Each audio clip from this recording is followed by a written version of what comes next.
So the first topic I'm going to talk about is that the trailer for M. Night Shyamalan's new movie called Trap came out.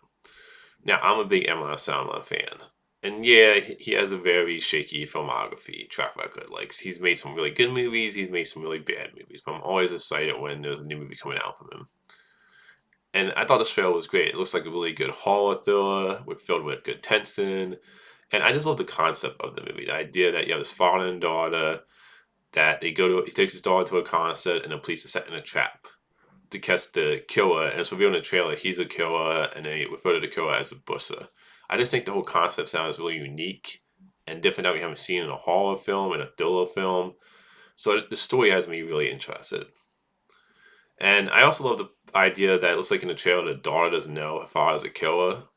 Like one of my favorite lines in the trailer is when you hear one of the characters say that your daughter's gonna remember this day, because I think there could be some tragic element to the story with the fact that she doesn't know her father's a serial killer. So I think that's also interesting within the story. And I always love horror movies where it's like close count, close in space movies where it's like in a tight space setting. I think that always makes for some good, like maybe some good tension. And when it comes to the review that he's the killer in the trailer, I know some people are bothered by that the review may be too much with that.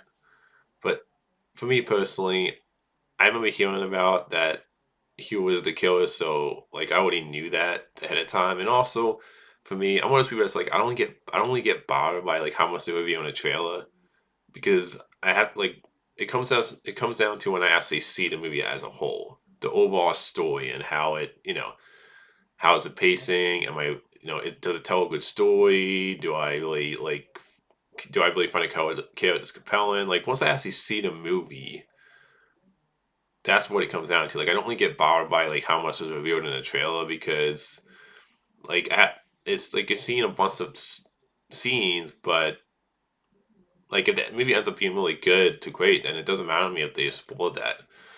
And like I said, I already knew that ahead of time. So, and also, I feel like it's M. Night Shyamalan. I'm sure there was some other twists in the movie, because he always has a twist in his movie. I mean, I think Sixth Sense and Split still had the best twists in the films he's done so far when it comes to the ending of Sixth Sense. And the fact that you find out Split is set in the same world as Unbreakable. But I'm going to assume there's another big twist in this movie, Trap. But overall, I think this is a great trailer. Really excited for this movie. The next thing I want to talk about is that Zack Snyder said that he has 6 films planned for the Web of Moon franchise. And I'm going to put up my review for Web of Moon Part 2 today at some point. And I gotta be honest, I have no interest in seeing 4 more movies in this franchise. I didn't like the first movie. You already lost me with the first movie. And the only reason I even checked out the second movie was because it's free on the site that I watch movies on. For me personally, it's free for me personally. So I was like, okay, I'll watch it. And to me, it's even worse than the first one. Like I really don't like either of those 2 movies.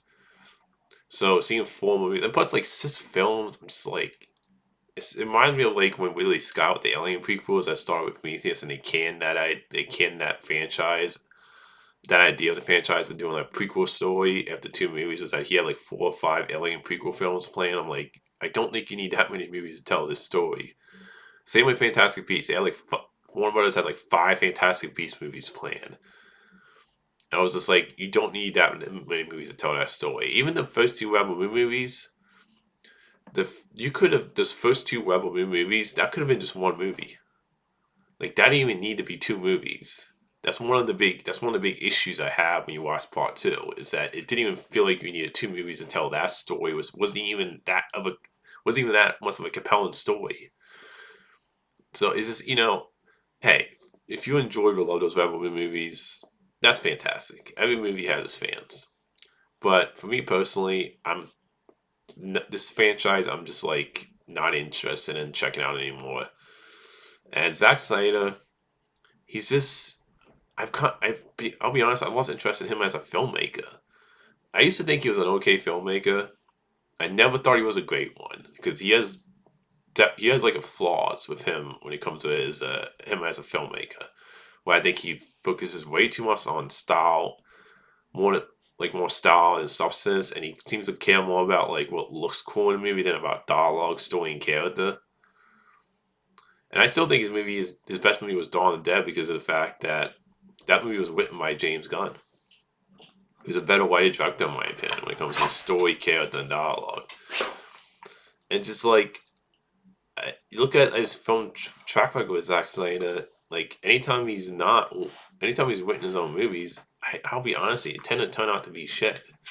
Like the Rebel Moon movies, for me personally, like they were written by him, and it just I'll talk about this in my review for Rebel Moon Part 2, but he really has some major flaws as a storyteller with his when he writes his own scripts for his movies. Like he's just I don't think he's a very good writer, honestly, when it comes to dialogue, character, and story. So I don't have any interest in seeing more movies in this franchise. I just lost interest after the second movie. I just some I know this is turning into like a thing where this turning into a rant about how much I just Zack Snyder just isn't. I don't find him to be a great filmmaker. And look, he has his fans. I totally respect that. He definitely has a style to his movies, but he just come like the stuff he says in interviews lately sometimes too, where he's like talking about he shows his movies only to his friends, doesn't really care about test audience, and if, like he said, like the longer cuts of the Rebel Moon movies, like in the second movie, they're both like an hour longer. The already director's cut, and in the director's cut of the second movie, there's going to be like some alien sex scene, and they're going to be weird and wacky. I'm just like it just I feel like he comes off like I said, he comes off like a teenager who's trying to be cool. And I think he would be a better cinematographer to be honest, because he like I said, he knows how to like make great visuals in his movies. It's the writing, story, dialogue, and character I feel like he seems to really struggle with.